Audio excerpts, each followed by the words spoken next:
Live from your drive with Domino's Pizza, the official food of everything. We're at police headquarters in Blackpool this afternoon, and the Drink and Drugs Driving Awareness campaign launches today.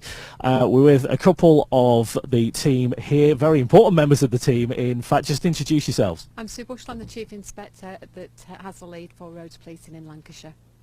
I'm Andy Trotter, I'm the Roads Policing Inspector for Lancs. All right, so if we can pick up on some of the stats from last year's campaign, Sue. So in this area, so Blackpool, Lancaster, around Morecambe, there was 973 people that were tested last year during our drink drive and drug drive campaign. Across the whole of Lancashire, there was 285 people that were actually arrested for drink or drug driving. So that's in the region of 9 people per day that had committed offences. What happens if you refuse a test? If you're in that situation, you've been stopped, what's the procedure then if I say, no, you're not testing me? Well, a refusal is treated in the same way as a positive specimen of breath, really, in that is an offence in itself.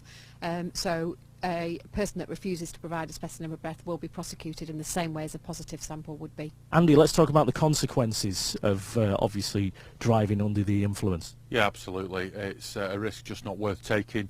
You've got to think of the risk you're putting other members of the public at who are out on the roads, not just yourself, but it's the consequences of potentially losing your driving licence, your career, family, homes, things like that. The impact of losing your job, it's all massive. Now, if you were twice over the legal drink and drugs driving limit, what's going to happen there? How's that going to impair your ability to actually drive the vehicle? Well, obviously that's going to impact on your decision making, it's going to impact on your assessment of risk, and it's certainly going to slow down the way that you would respond to any risk or hazard in the roads. It's going to make you significantly more dangerous and significantly more at risk of having a collision. Now, if you are aware of somebody who you think may be about to drive under the influence of drink or drugs, what's the best thing to do? Well, there's a couple of options. Clearly, you could report that through to ourselves at Lancashire headquarters on the 101 number.